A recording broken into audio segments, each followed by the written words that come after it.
Hello, everyone. Happy Sunday. I hope you've had a good weekend. I am Frances James, and this is the Minneapolis Poetry Sanctuary open mic. We have a great lineup of poets, some new, some returning. I'm very excited. So just a little bit about Minneapolis Poetry Sanctuary. I started it last June. And with just a mission to connect poets and creative writers from all over the world. It's an awesome thing. I have enjoyed every minute of this. It's such an honor. And so I just encourage you to, share the video, tell people about us. I do post writing prompts every Wednesday. Some weeks I forget, but no, we're just here to have fun. All experiences, all welcome. You don't have to be a professional to be here, but you sure can as well. All right, so with that being said, we are gonna get started. Sushi, can you tell us about yourself? And we look forward to hearing your poems. And you're muted, so you gotta unmute quick. Okay, good evening. Hello, everyone. My name is Sushi. I'm an educator, visual artist, writer, activist, and part of an ancient yoga meditation tradition. I started teaching yoga and meditation about 45 years ago. Previous to being an educator in the schools, I was a graphic artist working in publishing. And the poems I've chosen for tonight are very short and simple. The first poem was written many years ago, and the last two were written within the last few years. I'm not going to talk about them. I'll let you have your own feelings and interpretations while I'm reading. The first poem is called Your Picture. From your picture now I see from where we came, you and me. What gives it away? Must be your eyes so dark. Maybe your nose is from a Greek monarch who left his mark. And the eyebrow arched so fine, can't you see? This was where a Persian painter made history. Your dusky shade is from he who played his flute in the country, and like the peacock feathers' sheen, your hair is kept so regally, it seems. And we sat with you in my arms when your small form was your charm, in the hammock in our backyard. How wonderful! This is what we are.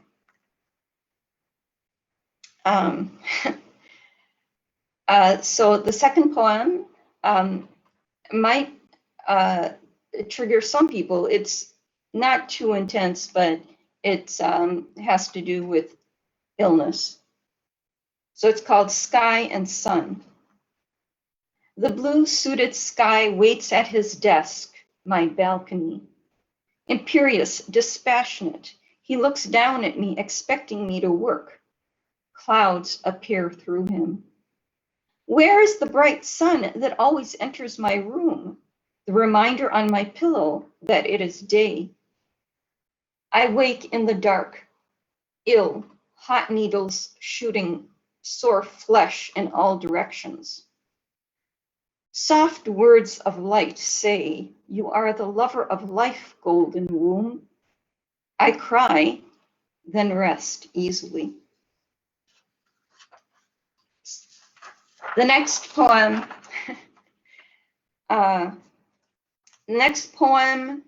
is called Waiting for Summer. Summer is waiting for me in the grass. Its branches are open. Its sweet breath will flow between my drapes. It will hum around me busily while I sleep. Summer's voice will call me to listen to my footsteps on the pavement.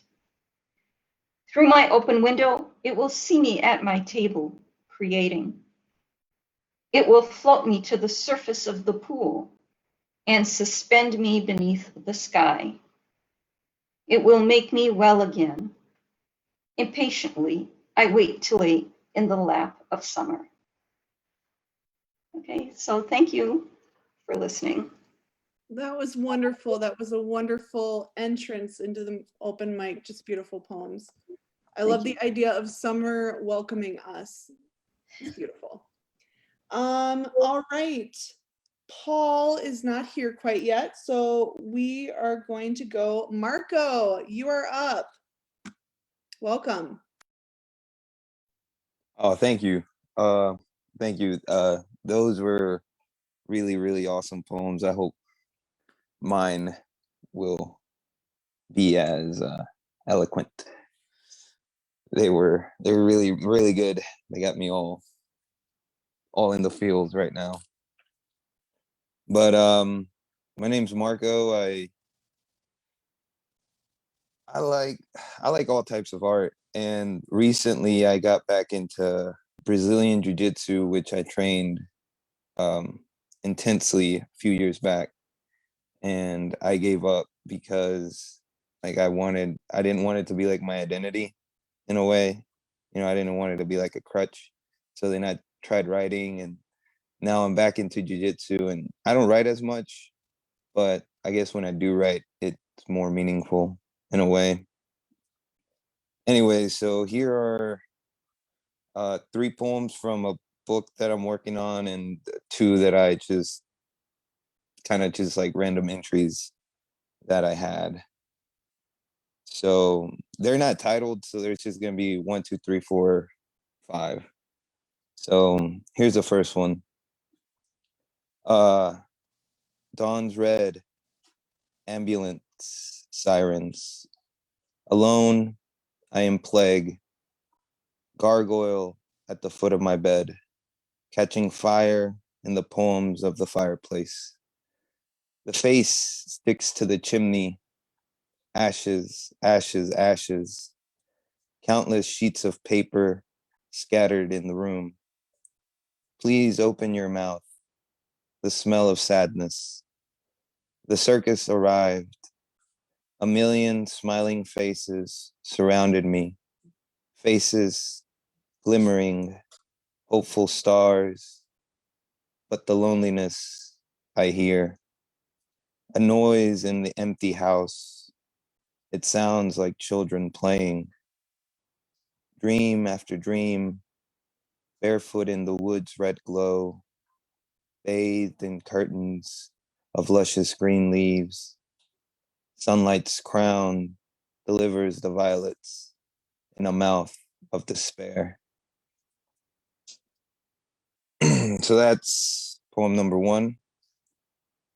Poem number 2.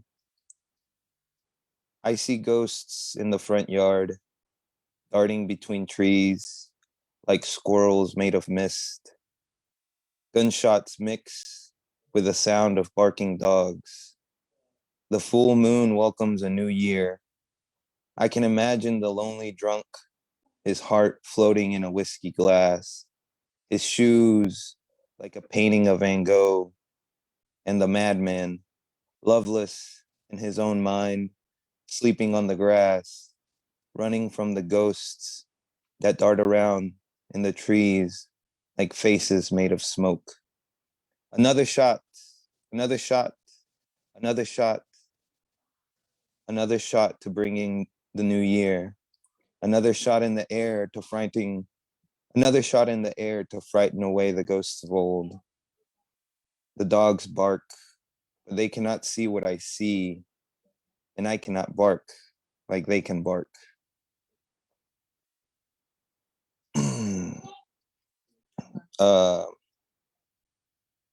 Poem number 3.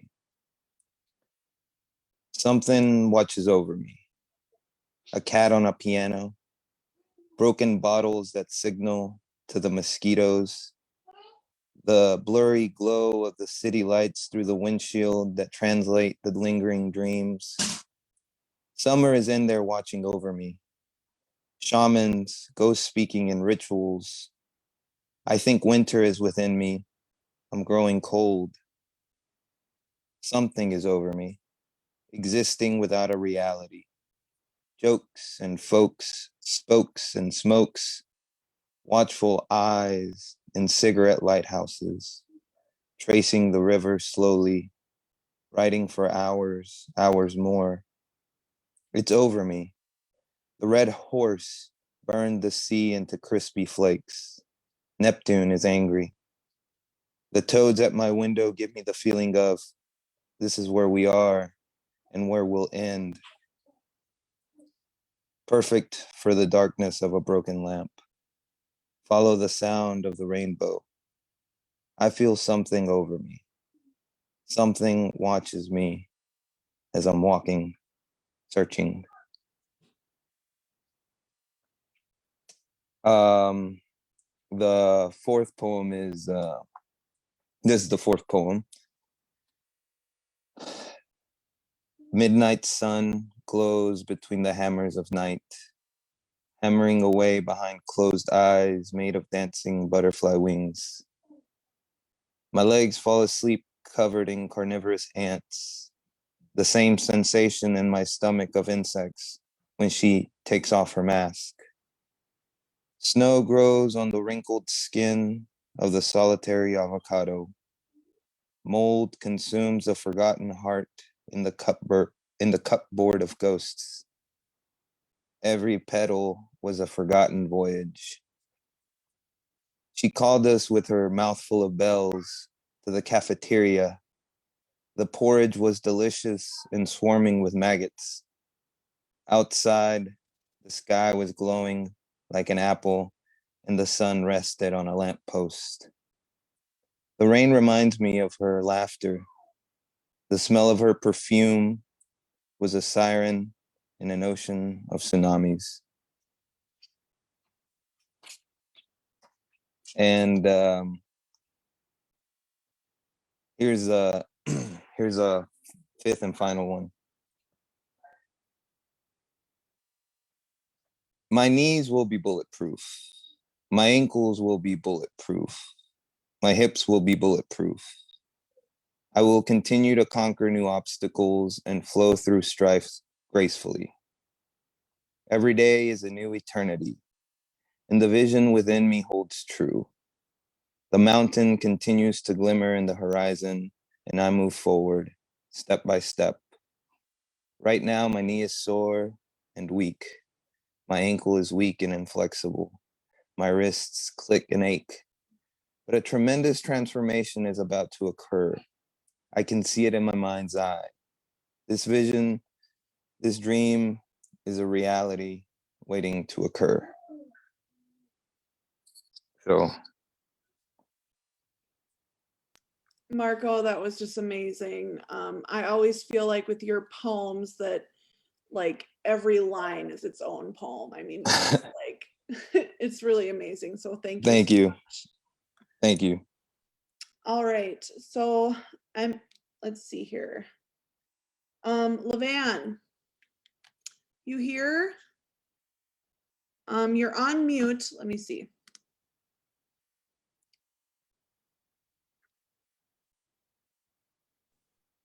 Yes, I Welcome. did. Did you hear me? Yep, you're good. Okay, I'm LaVan Robinson. I'm a 13-year military vet. I've been writing for over 4 years. I've self-published 4 poetry books this year, which is available on Amazon and e-Kindle books now under LaVan Robinson. And I'm working on a collaboration and a couple more. I have a 13-year-old son, and I'm from Philadelphia, PA, but I currently reside in Lancaster, PA. So I have 4 or 5 poems, and they're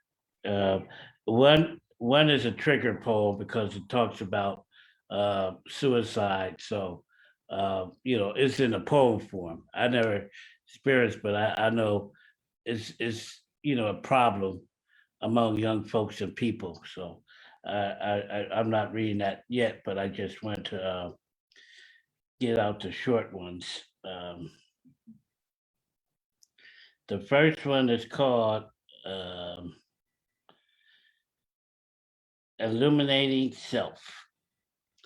All living objects are made from energy of the celestial and universal body and its alignment accordingly to the conscious of the spiritual nature. We're able to transfer that energy from within into motion.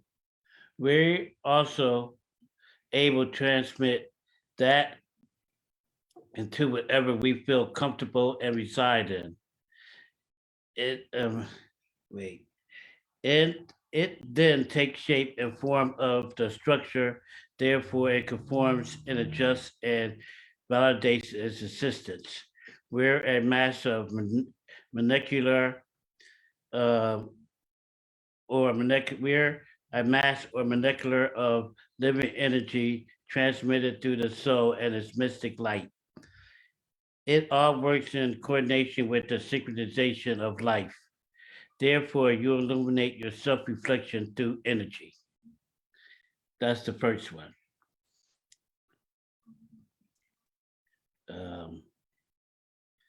The second one is called cultivation. The unconscious mind is a fertile soil in which the seeds and thoughts of the unconscious grows into fruition and made into reality. If you don't cultivate the soul, then it will be overwhelmed by the weeds of doubt and stagnation. The time and energy you put into the care of your soul and being will sprout very amazing, powerful, beautiful, breathtaking, and spellbounding flowers of sensory delights and enlightenment, beautifying all around its benevolent presence. Cultivation. The third one is called preservation.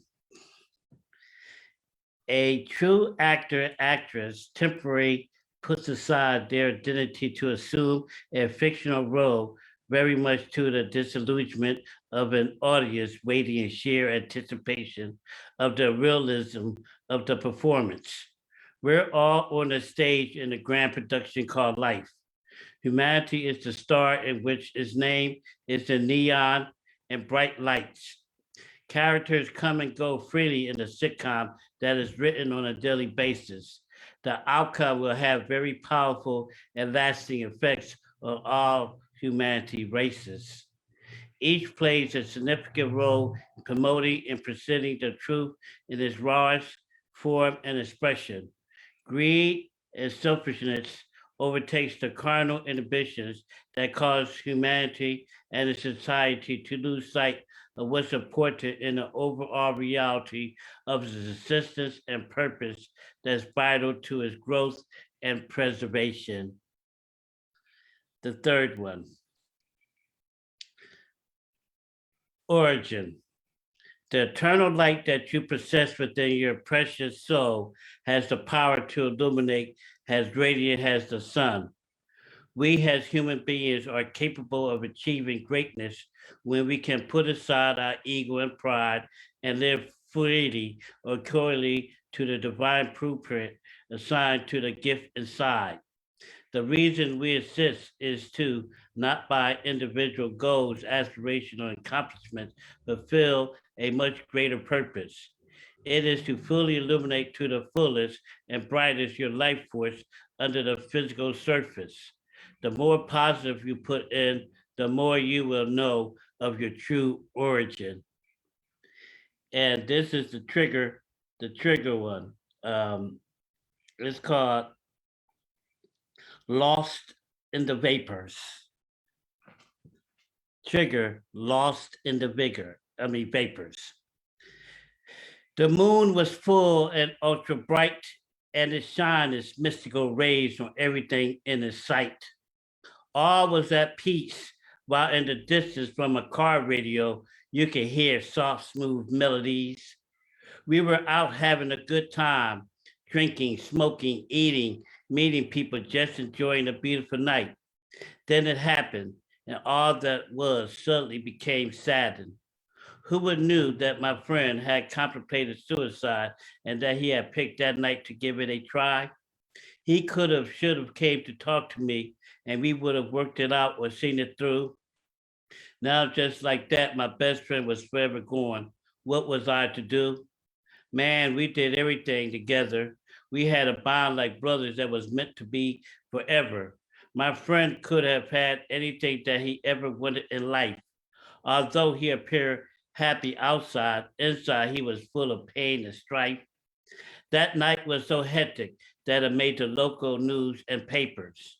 Now standing down at his resting place, I can't help but to feel sorry and hurt for my friend who got lost in the vapors.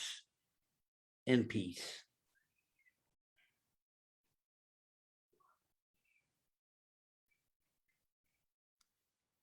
Thank you so much, LaVan. Those poems were just really moving. I would really like you to post in the comments the names of your books that are on Amazon and eKindle so we can refer back to that, okay? Thank you so much. I love the light is brilliant as the sun, like the light within. It's awesome. Okay, so up next, we did have someone jump in. So Paul, are you available? Yep, Welcome. I am. Hi, Awesome. Francis. Hello, everybody. Hi. Okay, good to be here. So I'm just going to read three little poems today. They're kind of light, and I've heard some amazing stuff since I logged in the few short minutes. But let me just pull up one here. It's called, let's see here. This one is something I wrote for a buddy of mine who died a couple of summers ago, and it was actually, I was with him on a group ride, and he had a major cardiac event right there with us. And unfortunately, even though the ambulance people came, the paramedics, and and the irony is that he was by far the fittest individual in the group, so he didn't make it. So we had a ceremony for him, a gathering, and anyway, so this is just Bob. His name is Bob, and Bob is just, he'll always be in our hearts. So this is called Freedom Wheels. I love to ride my freedom wheels. Unbridled joy is how it feels. At once when I begin to roll, it steers my mind and feeds my soul. It's not long till I gather speed astride my strong chromoly steed. Not many strokes before we fly and quickly pass the traffic by. To ride my bike is so much fun when soothed and warmed by golden sun, or bathed in light from waxing moon. When nighttime skies it does illume.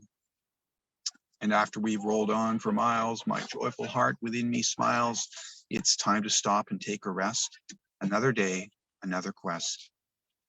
I love to ride my freedom wheels. Unbridled joy is how it feels. The daily stress it does unroll. And like magic dust, it heals my soul. The end. Okay. Thank you. Thank you very much. All right. Thank you. Thanks, you guys. Here's another one that's a little bit, let's just see here. My screen is going to refresh, hopefully, for me. There we go. Let's just see here.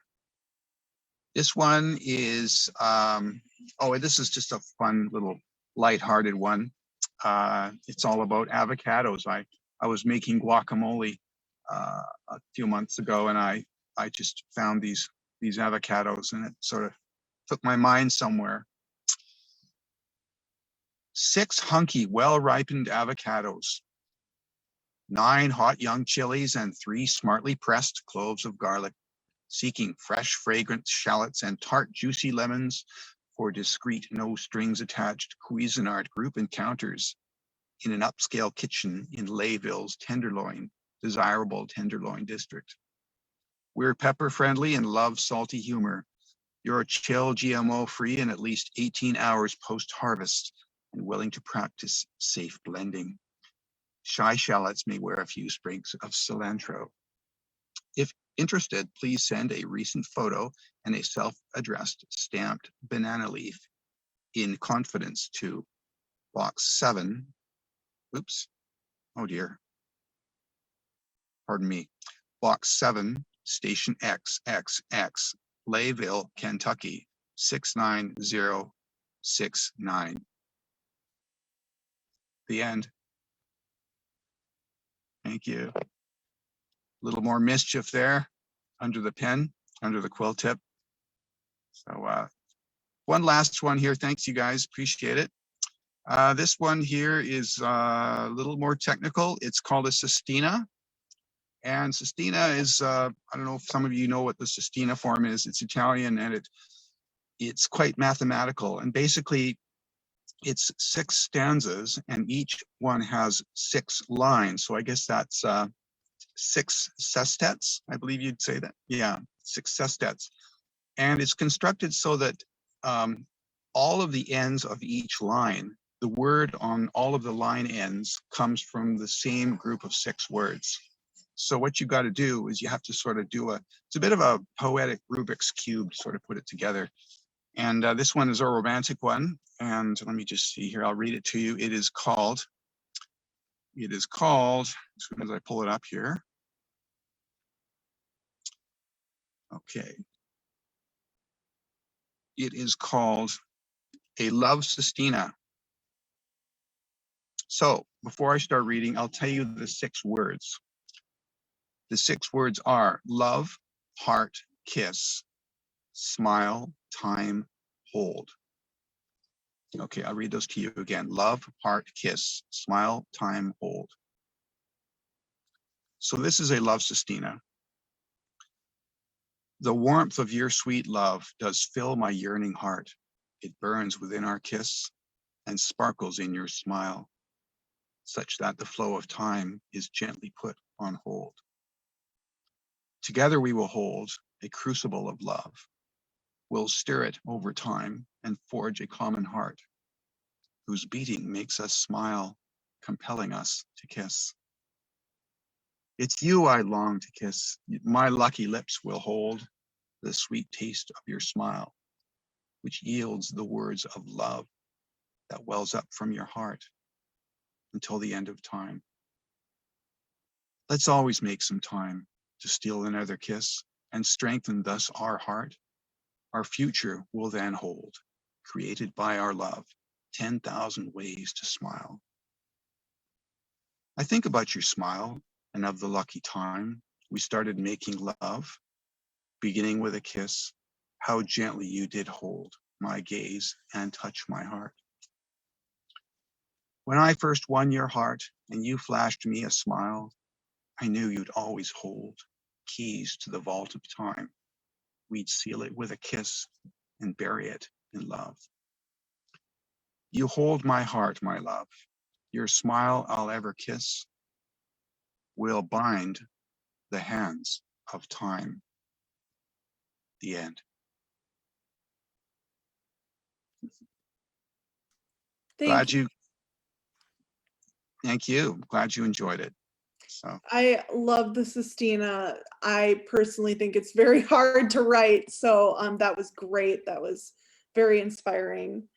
yes, yeah, thank you.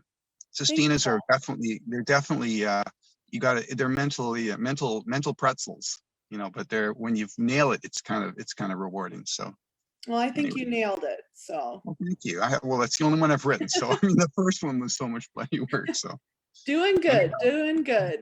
Well, it's great to see you guys. And unfortunately, I got to sign off now. But thank you for putting up with my my poems. And if you'd like to read any more, I have a website called Verbalis Neurotica, and that's like take the word verbal and then put IS on the end of it, and then neurotic, and then put the letter A on it. So it's Verbalis Neurotica. If you Google that, you'll find some of my other my flotsam and jetsam. So anyhow, I'm gotta go. I'm looking forward to watching the YouTube of this and seeing the great job that you guys did. So I think I'm going to sign off. All right, good night. Thanks. Um, Take care, everybody. Bye-bye. bye. So Stanley, you're up next. Welcome, welcome. And we look forward to hearing your poems. Well, hello. Before I get going, I want everybody to know that I host a reading series called Bridges at Next Chapter Booksellers in St. Paul. Right now, it's all virtual, but hopefully in the near future, it will be live. And so my email is pouchpoet, all one word, pouchpoet@gmail.com. And it's called Bridges because I like to make bridges. So new unpublished poets or newer poets, established poets across cultures, across gender, across, whatever. And so I'll be happy to consider your stuff. So email me because that's the way I'll get to know you. And then I have a website called Poet Teacher, all one word. A lot of people think it's Poe Teacher, so they think I'm teaching Edgar Allan Poe, but it's poetteacher.com. And my books are all available there or on Amazon, also at Subtext. And I think at a couple other bookstores around the Twin Cities area.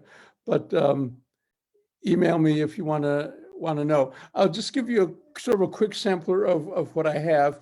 My first book, they're all published by North Star Press in St. Cloud, is 180 Days, Reflections and Observations of a Teacher. And the cool thing about this book is that I was able to con a few of my students to submitting poems. So there's student work in here. This is called Intermediate Level 1. When I was in 4th grade, there wasn't any Ritalin, and Alan bit the teacher right on the breast when she tried to take him to the principal's office. The janitor came in, the principal came in, and it was the janitor's gray blur and the principal's navy blue blur and Mrs. Halverson's tan blur and Alan's many colored stripes careening around the room, creating a human kaleidoscope. It was better than a Disney movie until Alan blew it by letting himself get caught in a corner.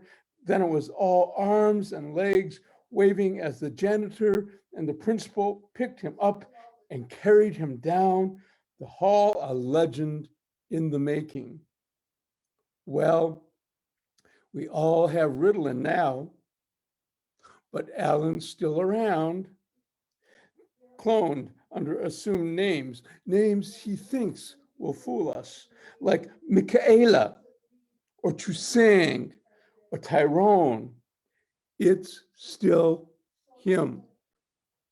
And if anything, the situation has gotten worse. Maybe dad's in jail or just gone, period, and mom's working 2 or 3 jobs and doesn't have time to make dinner, much less read a bedtime story. And maybe there's an older brother who cooks crack, packs a piece, who will soon die right in front of everyone as a gold-wheeled low-rider Toyota with a high-tailed spoiler squeals away, leaving us shaking our heads, looking at Alan in all of his guises, still just a kid with big grown-up suitcases clipped to his backpack, dragging him further and further behind, and us not so much teachers as locksmiths, hoping to pick the combination that will set him free. Thank you. This is from my second book, Items in the News, which I had fun with because my first degree was as a journalist, and so I got to set the book up as a newspaper. So the front page is like the front page of a newspaper. And a lot of people ask me why I have the name Stanley as a Japanese American. Okay, and this is called In a Name. I am the only one in my family with my name. It has not been handed down by generations. I am nobody's namesake. I have a made-up name. It will give my ancestors fits, Sutanari, as close as they could get, mouths straining to produce consonants in conjunction, sounds that do not exist in their world. My name is a disguise born out of fear, mother cloaking in English tweeds, pulled fur of Shetland sheep, her cotton kimono boy, hoping to spare him from soldiers' gaze that in days to come might turn ugly again and present barbed wire as a dream surrogate, just as her fragrant, rich loam, birthing strawberries and peaches, was replaced by dust and desert. I know I have a real name. Ghosts of ancestors have said so. It is somewhere in Southern California soil, deep in nurturing earth, beyond the reach of herbicides, fungicides, fertilizer, and herbicides, beyond the reach of unknown Hakujin farmer's plow and tiller, a seed carried across vast oceans, wishing to spring roots, pushing into sunlight a shoot, blooming the whispered word, the divine wind that names me.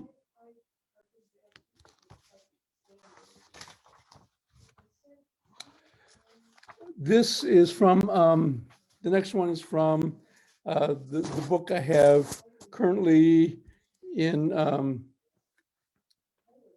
hopefully in publication by the time we talk about this. It's called Shelter in Place, Poems in a Time of COVID-19. So as a teacher, when I was still teaching, I started writing a journal in poetry from the time they had the first shutdown until the time May 18th, when Governor Walz gave the first kind of partial opening. And so this is the first poem in that book called Shutdown. Shutdown. School is not happy. Only teachers' footsteps today, not the thundering packs of fifth graders, chattering third graders, skip dancing kindergartners. No, everything is muted at a muted pace.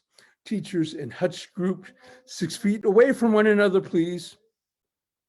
Everywhere it is wait and see, in a place where it is usually always movement, always chatter, always something. The school sulks, yearns for a quick death to microorganisms and a quick return of its heartbeat.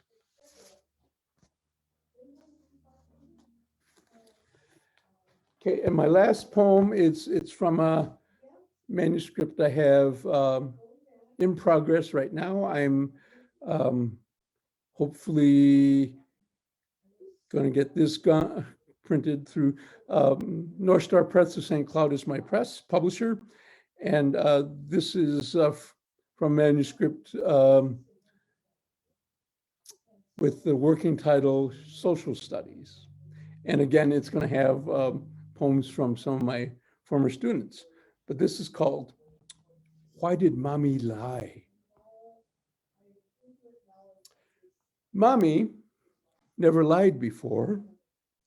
Then she said, things would be better in America. I can have a job and you can go to school. That's what Mommy said. We'll really finally have hope. Mommy says this every day we walk. My sad feet cry out, me too. So she picks me up sometimes, sometimes even big sister Magdalena. Mostly we walk and walk, on hot, gravelly roadsides, tummy growling like a street dog for food. Mommy says, only a little bit more, keep walking. Pray to the Jesus who walked on the lake and Mother Mary who watches over us. We pray and walk and pray.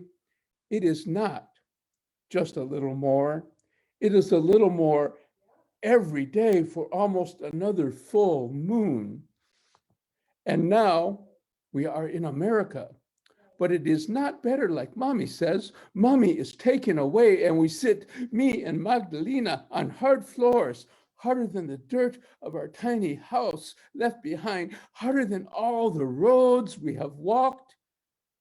They give us blankets thin as our dream, dissolving in water in plastic bottles, but the tummy is still a stray dog, and the eyes do not sleep. Everything is too much or not enough. Even Magdalena pees her pants. Every day I cry for Mommy, and every day Mommy does not come. Just a big girl with army clothes bringing us water bottles and not enough to eat, and the same lie as Mommy. Things will be better. Thank you.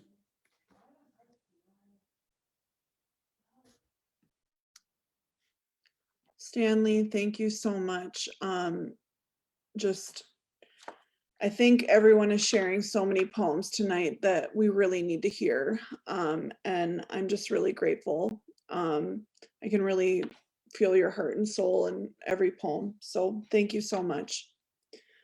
And then please do share your book information in the comments. Thank you. Up next, we have Joseph. Welcome, Joseph. Welcome. Thank you very much for inviting me. Wanted to first off, I wanted to thank you, Francis, for once again and inviting me to share some words.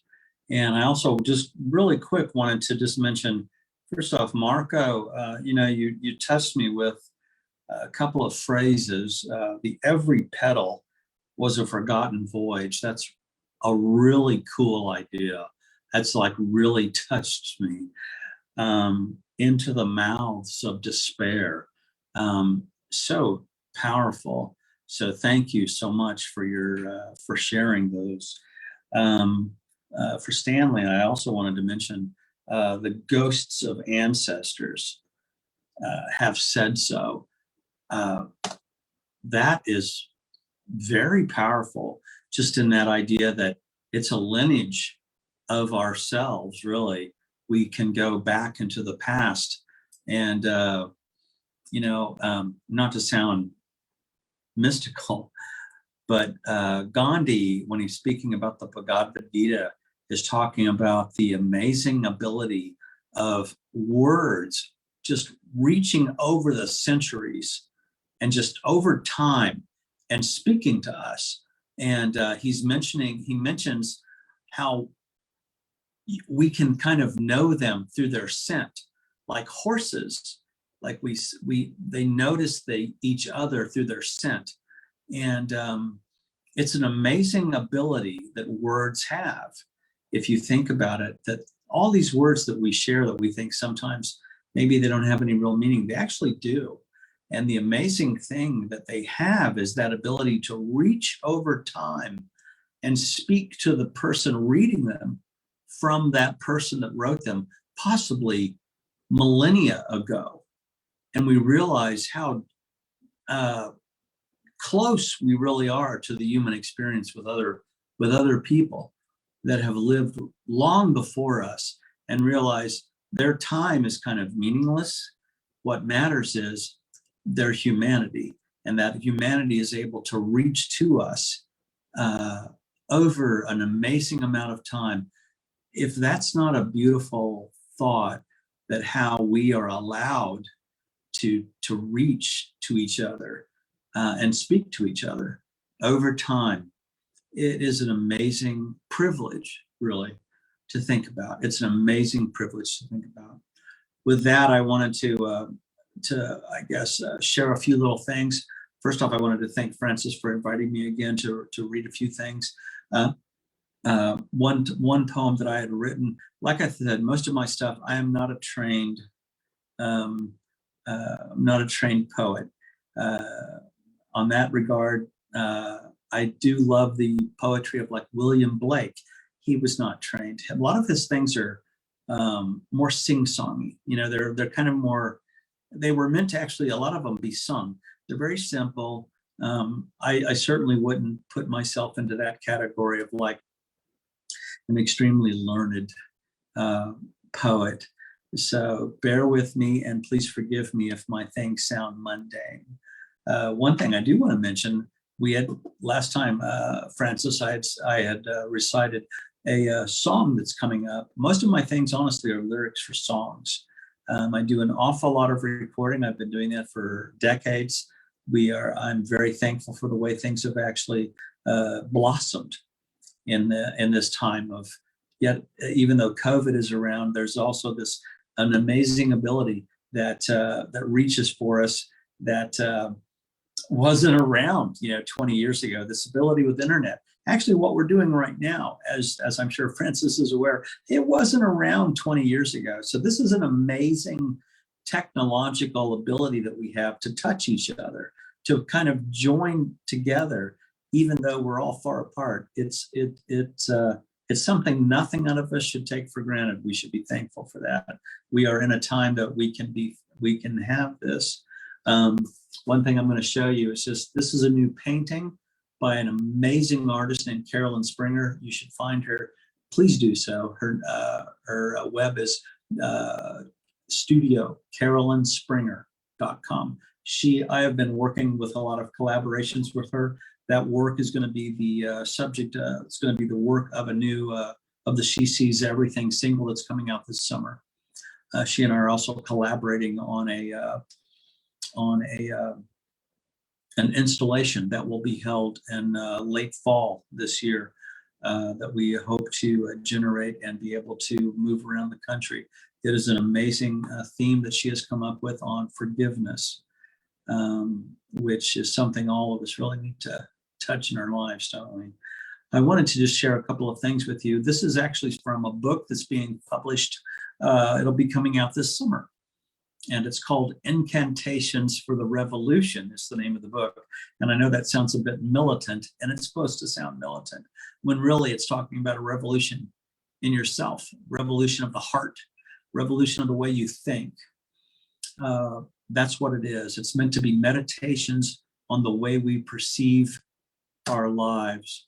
And I do want to mention, just to read a little bit of that, okay? Bear with me. But this is the little bit of the opening. And I said it goes all over the place. Imagine William Blake, Dante, Jack Kerouac all having lunch with a couple of beat poet friends. So it's a little bit of a mingling, but that's okay. But anyway, let me just read a couple of little bit of this, okay? I hope there's parts of it that might strike your soul. A spiraling void containing 1,000 suns, each holding 1,000,000 dreams, is being held within the loving hands of I Am. Flowing out of this great expression emerges a reality, which we understand as being the stars in the sky, the air we breathe, the earth we walk upon, and the lives we live.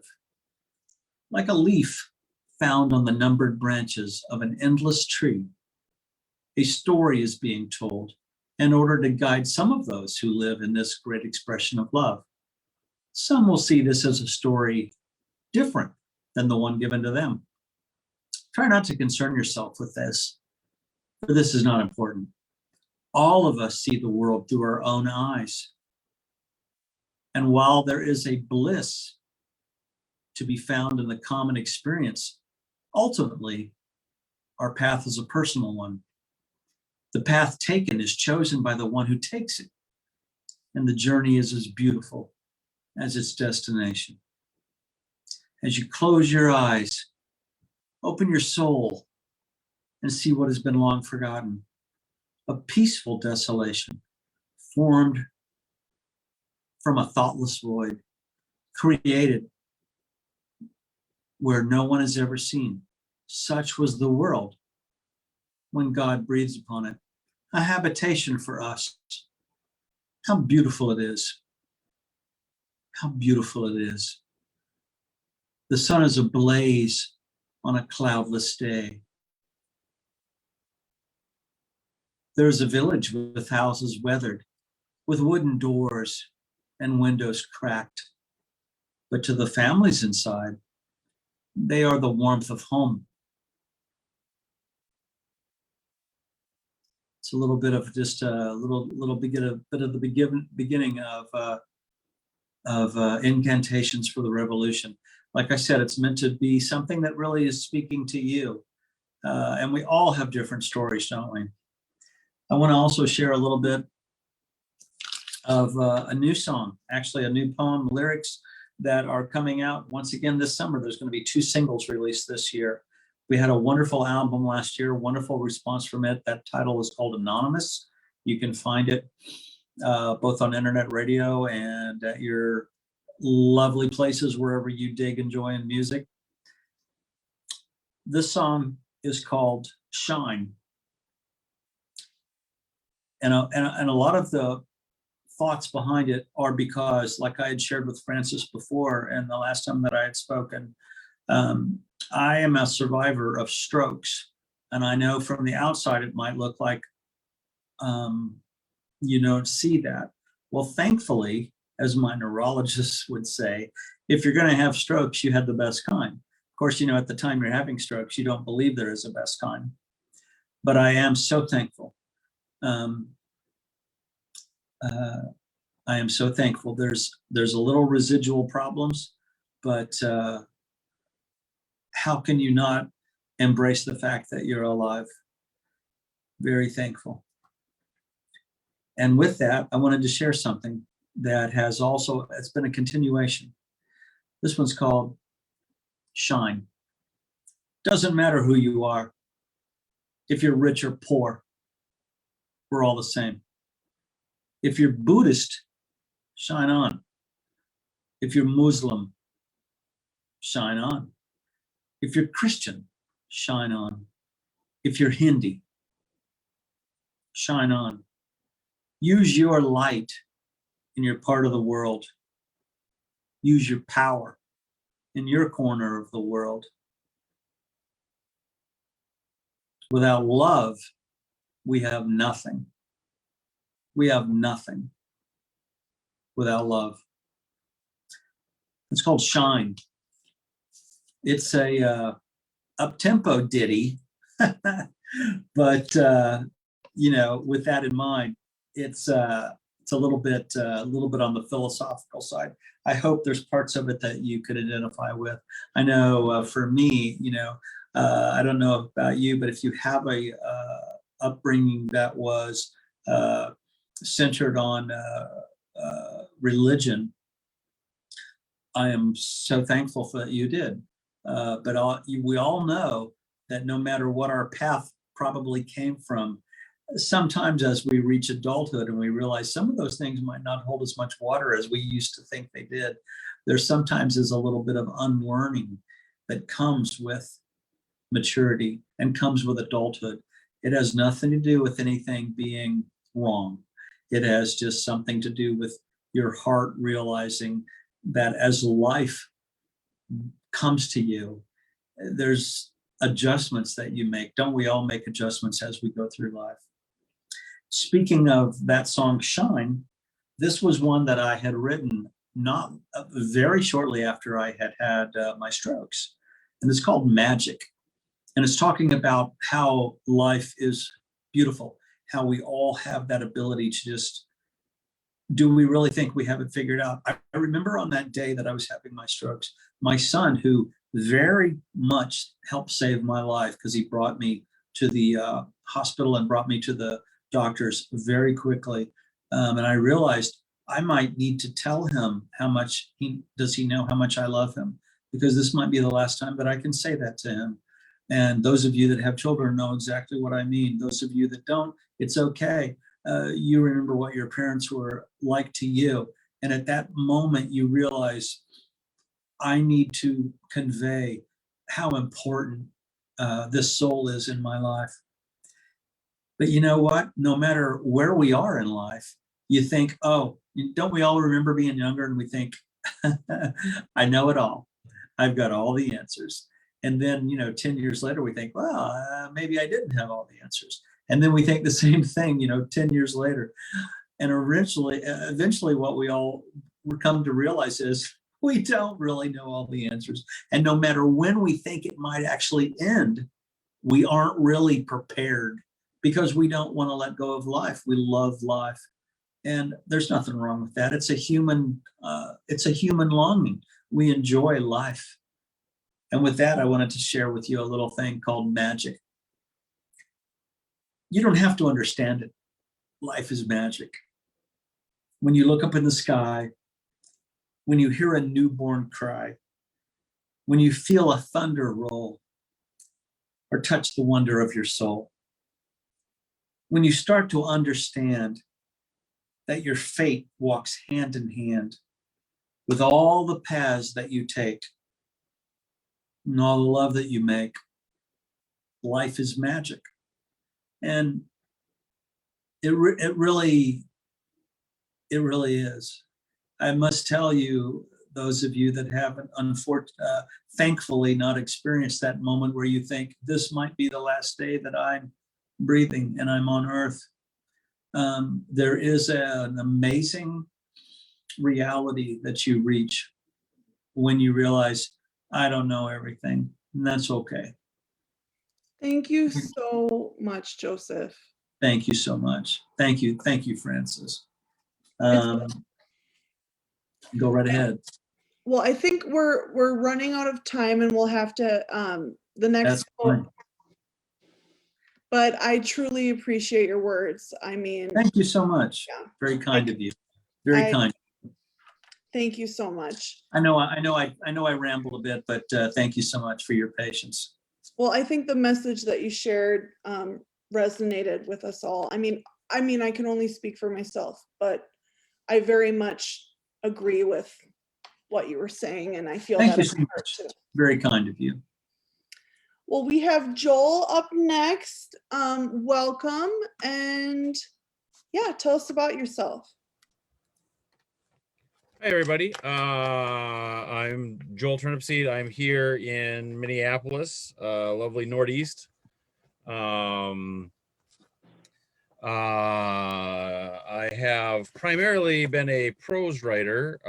You may remember when I was a regular book critic for the Star Tribune and New York Times and others, but I have been writing poetry lately, and tonight I'm going to read 3 poems from a kind of almost, I don't know how to describe it, found poetry project. Years ago, I bought a archive of photos of somebody that ran from their time as a University of Minnesota student in the late 30s through returning to the University of Minnesota as a patient with World War II in the middle of it. They helped build Alcan, the big highway, as well as the Churchill Air Base, and then bases in Burma. And there's sort of an entire book of ekphrastic poems based on the photos in this archive. So I'm just going to read the 3 poems. You don't get to see the pictures, but I think the poems work by themselves. So the first poem is called Siren Sailing.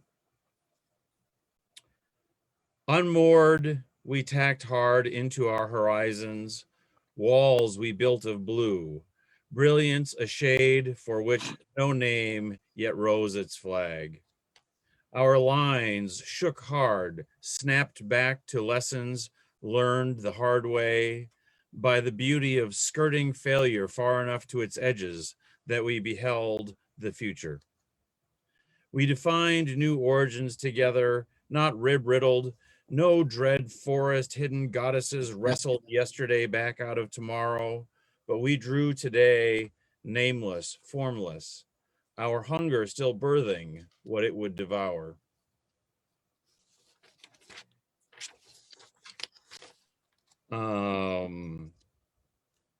This one's still in pretty rough shape, but I'm going to read it and see if it works. The provisions of our losses. Jimmy, mouth ajar, with cigarette dangling as a begging question of nature. Why must beauty be beggared by the burdens of economy, and at our feet so accommodating in perfection to that purpose? His pursed lips, formed around fire, expressed exasperation to rock and ice as smoke. The rest of us grappled utilities graphs with hooks and sleds meant to butcher beauty into use. Skepticism scarce on scarred ice, cold bones begging for what layers lay on shore before us. Food and light furnished from Arctic fog. A reading from the book. There were such things as taking thoughts too far. Thin ice and air that could swirl into a blinding sheet. So loud you lost balance and so empty of everything that we only vaguely remembered in our exhaustion Jimmy's journey into the fog before the wind raised its own questions and the smoke of his disgust gave its last rough bark back to death's compass. He had, he said, to go out, to go find a fucking word for this. This transformation so compelling as to make the rendering of beauty and the economy into forms. They have a word for everything, he had said, stumbling, out there. There where night fell and ice like answers gave way, Jimmy lies, a discovery. There are poems in these ghosts. Last one. And this one has a little snippet from Paul Valery. The future throws its hand. The future is also, unfortunately, no longer what it was. Well before the tables, we suffered that mad smoke, earth heaven, iron-tongued, astonished daily by dirt, by air, by blood, the ringing reality of our astonishments.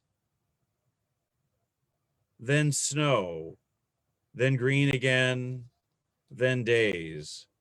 And how many now? Who knew green would come again? So often we learned to take it for granted. We have not talked, you and I, of angels all this time, death and life and information only speculated upon, and you loved your conjectures, and never once an angel. Scuffed felt, scratched wax, wastelands we made, yes, but none of those travelers, just dice, just cards, just computations, just the injustice we were competent enough to calculate with wine between us well into the night. Gray papers laid on couches, our pencils, our dull instruments, but no angels in all the transit of our days. Where were they? Days. Time ran down the mountain and not everyone survived, but days somehow did. And here we stand, you and I, together at our ruined shore, astonished, once again in horror, sprouting wings.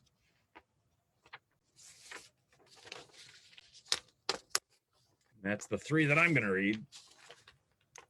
What was the line about ringing reality of our, what was that line?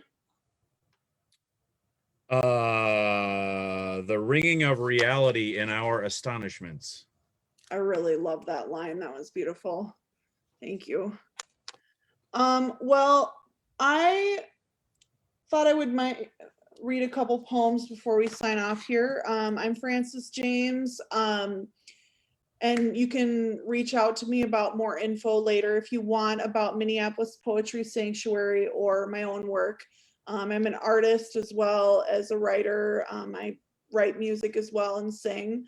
I post most of my content to the Facebook page, Fran's Art from the Heart. I try to keep up with the blog and my website under the same name, but it's hit or miss with that. Okay, this one is called Maybe Sunday. Someday, not Sunday, sorry. The truth that remains and always will. I love you. You, my constant, my best friend, my lover, the man I've shared my heart and days with, the person I let in to see I'm broken to, broken enough to let you down, and I did. Your tender lips, our synced bodies, love through our fingertips and hands, hearts like a sail leading on and leaning.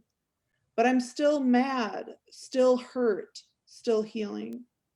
How could you tell me every way I'm wrong, then turn away your ears when I tell you how I got there? It's clear the ways I hurt you still pain you too, but there remains so much love between us. Love that maintains, withstands, perseveres, a strong love. I chose change because I never want to hurt someone like I hurt you. I want to love better, without my own drunken stupor, my own ways to get even. So I left you, the bottle, the every excuse I couldn't, when really I just wouldn't. Our love inspired me to stop being a hypocrite, the victim, and the martyr. Stop saying one thing, then doing the other. Stop fearing my feelings and feel safe with imperfections. The times that were good were the best. The times I knew you loved me the same were my favorite. The moments you looked at me with eyes filled to the brim with affection were the greatest kinds of joy. Maybe someday you'll get up and change too. Maybe we will have that baby maybe we will have that baby we always secretly wanted. Maybe we'll be the parents we never thought we could. Maybe I'll wear that ring and it will fit like it should. Maybe when we're both ready, both sure, both healed, we'll love each other like we want to.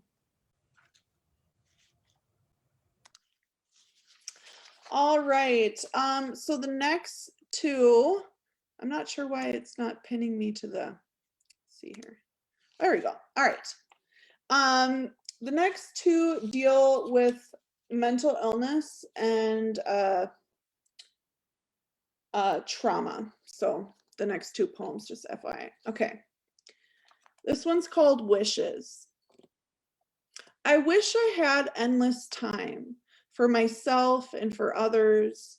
I wish I didn't feel guilt for seeing myself as having equal worth. It doesn't feel as good as being a martyr. I wish bipolar had a cure, learn a few lessons and move on, tag along for the experience, but be able to leave it at the door when you go home. I wish I didn't hurt people I love. I wish following my dreams didn't have to earn priority. I wish my choices didn't affect everyone. I wish I could love everyone at the same time as loving myself. I wish I could take back foolish pride or any decision made from fear. I wish my spirit could have a break, Go on vacation to bad or easy choices with no consequences, no cares. Do what I want, even if it's for power or attention, no conscience telling me I shouldn't. I wish I could learn from a single lesson, have choices to pick from, to choose my own adventure, to bypass things I'd rather not know, to be selfish and free, to be my own God of writing happily ever after how I want it to be.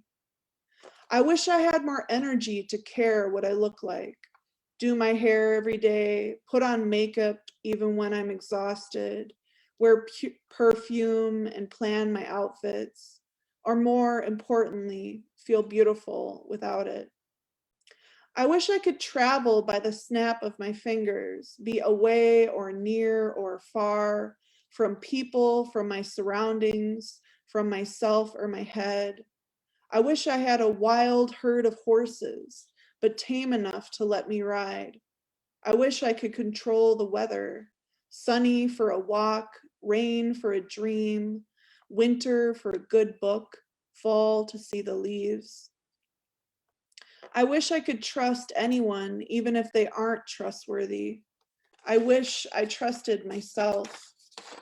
I wish I was every characteristic I admired. I wish all mistakes could fall to the side, out of the way of suffering, lost behind a solid composure, no room to worry with a steady smile. I wish the rest could rest in peace. I wish I had peace. Like a favorite photo in my wallet, I knew her, loved her, cherished her bittersweet silence. As if I were an adoring mother, I made peace with my own body, peace with God, peace with the world, peace in my heart. I wish we could all feel peace in our hearts. All right, this is my last one. It's called Here Still. Bipolar makes you do things you don't want to, like yelling so loud you scare yourself, putting cigarettes out on your wrist, or turning your phone off when a friend needs you. I've spent my life trying to escape or heal this. Treatment at highly awarded Menninger in Texas, an unsuccessful stay at world famous Hazelden, the same outpatient program Bridges 3 times. I've given my best to every latest therapy trend, DBT, ECT, CBT, CBD. I wish it was as simple as 1, 2, 3. I've sought wisdom from counselors, healing from healers, the right medicine from naturopaths. I've attempted to borrow hope from chaplains and psychics, understand my head and heart in an astrology birth chart. I've practiced breathing when I don't want to live, awareness when I want to be numb, self-love when there's none. What I know is that I can only keep going. I can only get up and try harder, go deeper, pray daily. The truth is somewhere between moving forward and holding on, letting go or staying strong, living and letting live. And I'm here still. Or maybe what I mean is that who I'm meant to be is within me, within reach, possible. It means I haven't given up because I promised I wouldn't. Not after I nearly died by suicide. Not after I made that bargain with God. I've seen the edge, the blackness around. Surely to survive a lethal Ativan overdose, saved by a pulp fiction adrenaline shot to my heart and a prayer to the heavens must mean something. Thank you all so much. This has been a really incredible evening. Just so grateful for this whole experience and all of you here. So thank you all again. And poets, just a reminder, write your information on the Facebook Live video comments as well. We'll see you all again. I haven't posted the event page yet for next month because I'm actually going to be traveling. So I'm trying to figure out what Sunday it's going to be. But there will be one in April. And I hope you all have a great rest of your Sunday evening. So bless. Bye.